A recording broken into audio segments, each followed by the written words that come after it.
আপনি কোরআন মজিদের কোরআন মজিদ এবং রাসূল সাল্লাল্লাহু আলাইহি ওয়াসাল্লাম যা বলেছেন এটাই কিন্তু অনুপ্রেরণা। যেমন আপনি খেয়াল করে দেখেন প্রথম শব্দটা ইকরা পড়তে বলা হলো এবং আপনি সূরা বাকারার 230 নম্বর আয়াতে আল্লাহ সুবহানাহু ওয়া তাআলা বলছেন এই গ্রন্থটা দেয়া হলো জ্ঞানী মানুষের জন্য। যদি জ্ঞান না থাকে উপলব্ধি করতে পারবে না। এবার আমি আসি সূরা আলে ইমরানের 7 নম্বর আয়াতের ব্যাখ্যা করতে গিয়ে ইবনে কাসিরে বর্ণনা করা হলো ইবনে আব্বাস রাদিয়াল্লাহু তাআলা আনহু বলছেন যে এই কোরআনের কিছু আয়াত এটা 4টা ক্লাসিফিকেশনে করলেন। কিছু আয়াত সবাই বুঝবে, কিছু আয়াত যারা অ্যারাবিয়ান তারা বুঝবে, আর কিছু আয়াত তৃতীয় থার্ড গ্রেডে যারা অ্যারাবিয়ান স্কলার তারা বুঝবে, ফোর্থ গ্রেডে বুঝবে না কেউ। ওটা একটা হিডেন থাকবে মিস্ট্রি, যেটা আল্লাহ সুবহানাহু ওয়া তাআলা নিজেই জানেন। তাহলে ততটুকুই বুঝবো যতটুকু আল্লাহ সুবহানাহু ওয়া তাআলা হিন্টস দিলেন এবং রাসূল সাল্লাল্লাহু আলাইহি ওয়াসাল্লাম আমাদের বললেন। সেটা থেকে আমরা দেখি কোরআন মাজিদের প্রথম শব্দটা ইকরা পড়তে বলা হলো, দ্যাট ইজ আপনি পড়বেন, এর বিকল্প নেই। সেকেন্ড যে সূরাটা আসলে সেটা সূরা আলাকার প্রথম শব্দ। দ্বিতীয় সূরা যেটা নাজিল করা হলো সেটা কালাম, দ্যাট ইজ পেন, কলমের কথা বললো। কলমের কথা বলতে যে আল্লাহ সুবহানাহু ওয়া তাআলা বলছেন নুন, হ্যাঁ, যেটা হরফে মুকাত্তাত, ওয়াল কালামি ওয়ামা ইয়াসতুরুন। আপনি দেখেন যা লেখা হয় শপথ কলমের, এবং শপথ করা হয় এক মহামূল্যবান বিষয়ে, যে বিষয়টুকু আপনি গবেষণা করার দাবি রাখে। আল্লাহ সুবহানাহু ওয়া তাআলা সূরা মুহাম্মদের 24 নম্বর আয়াতে বলতেছে তারা কি গবেষণা করে না কোরআন নিয়ে, হ্যাঁ, না অন্তর তালাবদ্ধ। তাহলে গবেষণা করার জন্য প্রথম দরকার আপনার নলেজ, নলেজ আপনার অ্যানালিসিস করার জন্য পেনের দরকার, লিখতে হবে, সংরক্ষণ করতে হবে। তাহলে আপনি ফিলোসফিক্যাল একটা ভ্যালু পাচ্ছেন।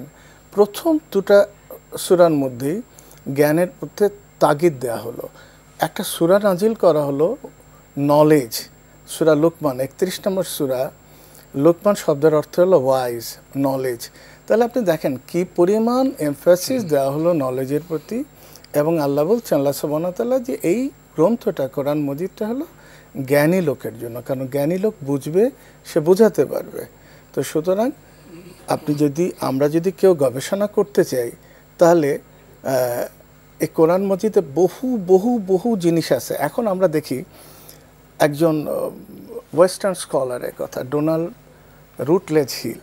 তিনি একজন ছিলেন ইঞ্জিনিয়ার, তিনি একাধারে ছিলেন হিস্টোরিয়ান, এবং আপনার ধরেন যে 800 শতক থেকে 1600 পর্যন্ত মুসলিম সিভিলাইজেশন ছিল তখন কিন্তু সায়েন্সের যে ব্যাপক প্রসার ঘটলো সেটাকে তাতে কিন্তু পরবর্তীতে ওয়েস্টার্ন ওয়ার্ল্ড পিক আপ করলো।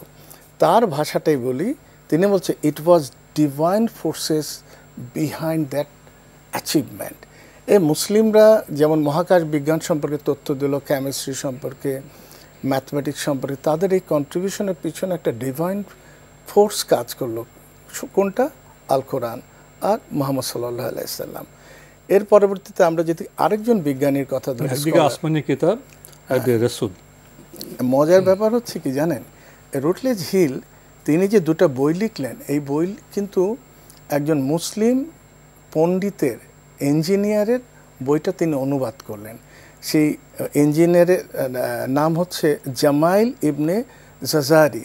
তারপর বার্নার্ড লুইস আরেকজন, তিনি একজন ইন্টেলেকচুয়াল ওয়াইজ ম্যান। তিনি বললেন যে মুসলিম এই সিভিলাইজেশন যেটা হলো সেটা কি ছিল, সেটা ছিল ইট have to lay down the foundation of experimental science. আমরা আজকে যে সায়েন্সটা দেখি তা গোটাটা 800 থেকে 1600 শতক পর্যন্ত মুসলিম যে বিজ্ঞানীরা তারা ফাউন্ডেশনটা করে গেল।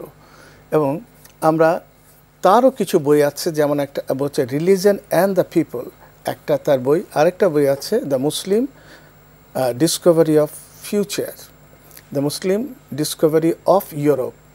এই যে বইগুলি আপনি দেখেন, এই বইগুলির মধ্যে তারা কিন্তু মুসলিম সিভিলাইজেশনের সমস্ত কিছু পিক আপ করলো। এবং তখনকার দিনের মুসলিম যারা সায়েন্টিস্ট ছিল তাদেরটা ধার করে এনে তাদেরটা বলে তারা কিন্তু নিজেরা হাইলাইটেড হলো এবং সেই কথাগুলি স্বীকৃতি। ইভেন আপনি জানেন মেডিকেল সায়েন্সে অনেকের কথা আল-রাজি, ইবনে সিনা থেকে শুরু করে পরবর্তী তাদের শত শত বছর ধরে মেডিকেল সায়েন্সে তাদের বই কিন্তু পড়ানো হলো।